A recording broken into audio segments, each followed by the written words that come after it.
Hello, আসসালামু আলাইকুম। সবাই কেমন আছেন? আশা করি সবাই ভালো আছেন। তো আজকে আমরা ৬টা কুইক টিপস নিয়ে কথা বলবো গুগল অ্যাডের। যে ৬টা টিপস ফলো করলে আপনার গুগল অ্যাডের পারফরমেন্স একটু বেটার পজিশনে যাবে বা অনেক ক্ষেত্রে অনেকটা ভালো হতে পারে, কিন্তু কখনো খারাপ হবে না, অ্যাটলিস্ট ভালো হবে অল টাইম। সো আমি যদি আমার স্ক্রিনে চলে যাই অ্যান্ড দেন আমি যদি এখান থেকে একটু প্রথমে আসি। সো প্রথমটা হচ্ছে ডিফাইন কনভার্সন।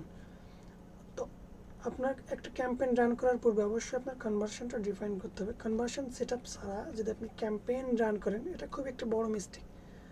তো অনেকে দেখছি তো কনভার্সন সেট আপই করে না, আবার অনেকে সেট আপ করলেও তারা এটা জানে না যে কনভার্সনের দুইটা সিস্টেম আছে, দুইটা ওয়ে, মানে ওয়ে না, দুইটা মানে পার্থক্য আছে। সেটা হচ্ছে একটা কনভার্সন হচ্ছে প্রাইমারি কনভার্সন, একটা হচ্ছে secondary conversion set up.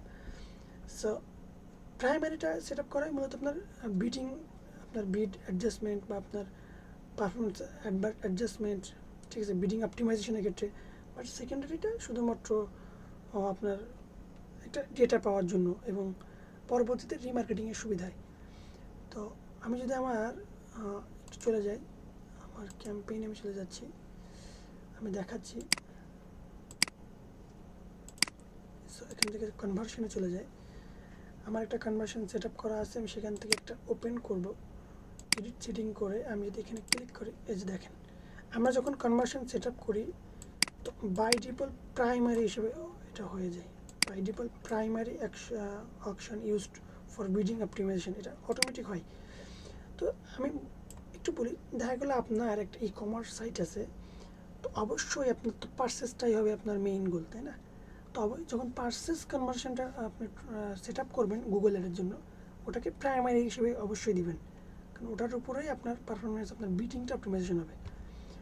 And then আপনি যদি আপনার অ্যাড টু কার্ট কতজন করতেছে, ইনিশিয়াল চেক অ্যাড কতজন করতেছে, এগুলো জানতে চাচ্ছেন এবং পরবর্তীতে এগুলো ডেটা নিয়ে রিমার্কেটিং করবেন, ঠিক আছে? এই কথাটা একটু 3 নম্বর পয়েন্টে আসবো। তো তখন এই জন্য কিন্তু আপনার এগুলো এগুলোর কনভার্সন ট্র্যাক করতে হবে, বাট তখন মাস্ট বি এটা সেকেন্ডারি করতে হবে, নট প্রাইমারি। তাহলে কিন্তু আপনার অ্যাডে ঝামেলা হয়ে যাবে এতগুলো আপনার প্রাইমারি করলে, ঠিক আছে? আপনার মেইন গোলটাই শুধু করতে হবে যে প্রাইমারি।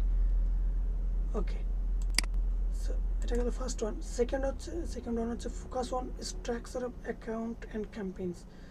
তো আপনার ক্যাম্পেইন যখন রান করবেন, তো আপনার ক্যাম্পেইনটা কীভাবে আপনি ডিফাইন করবেন, যেমন আপনার লোকেশন বেসিস আলাদা করবেন না service wise, category wise, product wise, keyword wise, কীভাবে আপনার ক্যাম্পেইনটা সাজাবেন, রান করবেন। একটু আলাদা আলাদা ক্যাম্পেইন স্ট্রাকচার করবেন। যেমন সাপোজ অ্যাড গ্রুপ, কিছু অ্যাড গ্রুপ করলেন, এক্সট্রা কিছু অ্যাড সেট করলেন, ঠিক আছে?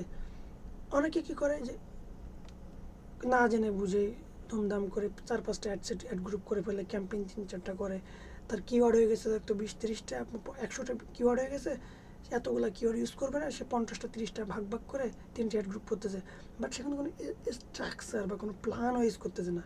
তো আপনাকে প্ল্যান করতে হবে, আসলে এই শুধু কিওয়ার্ড বেশি হয়ে গেলে ওগুলোকে কম কম করে অ্যাড গ্রুপ করবে এরকম না, তাহলে আপনার কোয়ালিটি স্কোর ডাউন খাবে, রেলিভেন্সিটা এখানে আসবে না, এক্ষেত্রে প্রবলেম হবে, আপনার অ্যাডের পারফরমেন্স ভালো হবে না। সো আপনি যদি ভাবেন আপনার লোকেশন ওয়াইজ চেঞ্জ করতে হবে, তাহলে location wise add group, ad set, ad campaign আলাদা করবেন।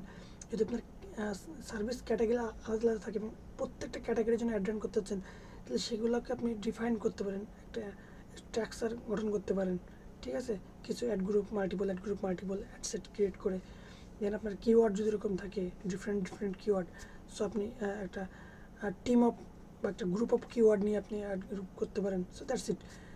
অ্যান্ড থার্ড ওয়ান হচ্ছে understanding the power of remarketing campaigns and create audience accordingly. So এই জিনিসটা হচ্ছে, আমি প্রথম নাম্বারে বলছিলাম যে রিটার্গেটিংয়ের ব্যাপার স্যাপার। অনেকে আছে রিটার্গেটিং যখন করে তখন অল ওয়েবসাইট ভিজিটর ধরেই রিটার্গেটিং করে। তো এটা ঠিক আছে, বাট এর থেকে যদি আপনি আরও স্পেসিফিক ওয়েতে রিটার্গেটিং করেন, সেটা আরও বেটার ফল দেয়। যেমন আপনার মেইন গোল পারচেস, ওকে, আপনি যখন রিটার্গেটিং করবেন তখন অল ওয়েবসাইট ভিজিটর না দিয়ে যারা ইতিমধ্যে আপনার initial checkout add to cart করছে বা কোনো একটা পার্টিকুলার পেজে গেছে, এরকম স্পেসিফিকভাবে রিটার্গেটিং করেন, সেটা আপনার ক্যাম্পেইনের ফলাফলটা এবং রেজাল্টটাও আরও বেশি মানে বাড়ায়। ওকে, ফোর্থ ওয়ান হচ্ছে want to experiment on audience at them and observation mood.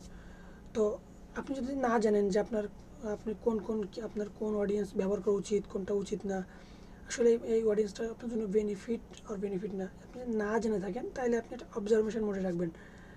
আর যদি আপনি জানেন হ্যাঁ এই ধরনের অডিয়েন্স আমার বিজনেস, আমার অ্যাডের জন্য পারফেক্ট, তাকে টার্গেটিং মোডে রাখতে পারেন। সো এটা আমি একটু দেখাই। এখান থেকে আমি যদি যাই, আমরা অ্যাডে চলে যাব। অ্যাডে যাওয়ার পরে অডিয়েন্স, আমি জাস্ট দেখাচ্ছি এটা দেখতে কেমন। এই যে দেখেন, এটা কিন্তু অডিয়েন্স, এটা হচ্ছে টার্গেটিং মোড, এটা হচ্ছে অবজারভেশন মোড। রেকমেন্ডেডের জন্য যে, কারণ মানুষ প্রথম অবস্থায় কিন্তু খুব বেশি জানে না যে কোন অডিয়েন্সটা আমার জন্য কাজে দিবে, কোনটা কাজে দিবে না। জানে কি, সাপোজ আমি একটা পার্টিকুলার একটা নিশ নিয়ে কাজ করতেছি বহুত বছর, 15-20-50টা ক্লায়েন্টকে সার্ভিস দিচ্ছে সেম বিজনেসের উপর, তখন কিন্তু আমি জেনেই যাবো যে কোন অডিয়েন্সটা আমার জন্য ভালো না কম ভালো। তখন আমি সরাসরি টার্গেটিংটা করে ওই অডিয়েন্স ধরাই দেবো এখান থেকে। বাট আমি যদি নতুন অবস্থায় না জানি, তখন অবজারভেশন মোডে রাখবো, এটাই best practice. Okay, so number 5 হচ্ছে understanding the relevancy in your funnel. So funnel mean আপনি যখন একটা ক্যাম্পেইন ক্রিয়েট করবেন, তখন তো অবশ্যই প্রথমে কিওয়ার্ড সিলেক্ট করবেন। তো এই কিওয়ার্ডগুলো দিয়ে আপনি কী ধরনের অ্যাড দেখাবেন, কি অ্যাড কপি লিখবেন, এটা রেলিভেন্স থাকতে হবে। ওকে, দেন ওই অ্যাড দেখে আপনার অডিয়েন্স কেমন ইন্টারাকশন করে আপনার ল্যান্ডিং পেজে যাচ্ছে, ওই ল্যান্ডিং পেজে আপনি কী দেখাচ্ছেন, এবং ল্যান্ডিং পেজ থেকে আপনার কাস্টমার কীভাবে কনভার্সনটা করতেছে।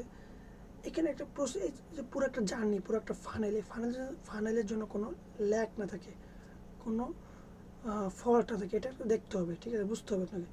সাপোজ আপনি কিওয়ার্ড সিলেক্ট করছেন best T shirt, best red T shirt, আপনি অ্যাড কপিতে লিখে লিখছেন বেস্ট প্যান্ট, তাহলে তো হলো না, তাই না? এটা কিন্তু যে রেলিভেন্স হলো না ফানেলে। আপনি যে ফানেল, পুরো যে ক্যাম্পেইনের ফানেল, এখানে রেলিভেন্স হলো না, কোয়ালিটি স্কোর ডাউন হবে, অডিয়েন্স ওভারল্যাপিং হবে, দেন অডিয়েন্স ডিসমোটিভেট হবে আপনার থেকে না কেনার জন্য। দেন অনেক সময় আপনার অ্যাড কপি কিওয়ার্ড সব ঠিক আছে, আপনি ল্যান্ডিং পেজে উল্টোপাল্টা দেখাচ্ছেন, বা উল্টোপাল্টা না দেখালেও আপনার খুব বেশি আপনি রেলিভেন্স রাখেননি, শুধু একটা টি শার্টের একটা ছবি দিয়ে রাখছেন, বাট ওর সম্পর্কে যে একটু আরও দু এক কথা লিখে রাখবেন, আপনার কিওয়ার্ডের সঙ্গে মিল রেখে কিছু কন্টেন্ট লিখবেন, এটা করতে হবে। যেন আপনার কনভার্সনের সিস্টেমটাও সুন্দর রাখতে হবে, ঠিক আছে, যেন মানুষ ইজিলি কনভার্সন করতে পারে। সেই ফানেলটা অবশ্যই দেখতে হবে। আপনার ফানেল যত ভালো হবে, যত স্মুথ হবে, এবং অডিয়েন্স যত বেশি ইন্টারাকশন করতে পারবে, তত আপনার ক্যাম্পেইনের রেজাল্টটা ভালো আসবে। অ্যান্ড দেন নাম্বার 6, সর্বশেষ হচ্ছে adjust bid on geographic, device level বা আদার্স।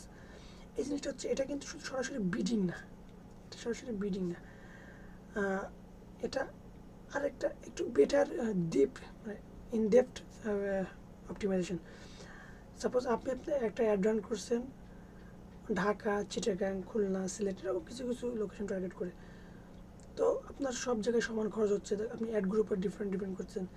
তো আপনি যদি লোকেশনে যেয়ে দেখেন যে আপনার সিলেক্টটা খুব ভালো ফলাফল আনতেছে, এবং আপনার যদি কোনো ভালো ধরার নিয়ম না থাকে যে না আমার সিলেক্ট থেকে আমি অ্যাড রান করছি ঠিক আছে, বাট আমার ওখান থেকে লিড দরকার নেই বেশি, 1-2টা লিড বা 1-2টা সেল আসলে হচ্ছে, তখন ঠিক আছে ওগুলো থাক, আপনি সবগুলোতে বাকি যে লোকেশনগুলো ওগুলো একটু হালকা করে বিট অ্যাডজাস্টমেন্ট একটু বাড়াই দেন, ঠিক আছে। বাট আপনার যদি কোনো রেস্ট্রিকশন না থাকে, আপনার শুধু সেল আসলে, কনভার্সন, লিড আসলেই হচ্ছে, তখন আপনি যেটা ভালো করবে সেটাকে আরও বেশি বিট অ্যাডজাস্টমেন্ট যদি করে দেন, প্লাস করে দেন, ফলাফলটা 100% বেস্ট আসবে। এবং সেম হচ্ছে ডিভাইসের ক্ষেত্রেও, আপনার যদি মোবাইল থেকে ভালো কনভার্সন আসে, ভালো কনভার্সন হয়, ওটার বিট অ্যাডজাস্টমেন্ট বাড়াই দিলে আপনার আরও বেড়ে যাবে, হালকা একটু বাড়াই দিলে অনেকটা আপনার বেড়ে যাবে কনভার্সন অপটিমাইজেশন স্কোর অনেক, ঠিক আছে। তো দ্যাটস ইট। তো আপনারা যদি এভাবে এই 6টি টিপস অনুসরণ করেন গুগল অ্যাডের জন্য, আশা করি মোটামুটি একটা ভালো রেজাল্ট পাবেন, এবং আপনাদের এটা সুবিধা কাজে দিবে, প্লিজ। তো থ্যাংক ইউ, ধন্যবাদ। আর যারা আমার চ্যানেলটি সাবস্ক্রাইব করেননি, সাবস্ক্রাইব করে রাখতে পারেন এরকম ডিজিটাল মার্কেটিংয়ের, ফেসবুক অ্যাড এবং গুগল অ্যাডের টিপস অ্যান্ড ট্রিক্স পেতে। সবাইকে ধন্যবাদ। আসসালামু আলাইকুম।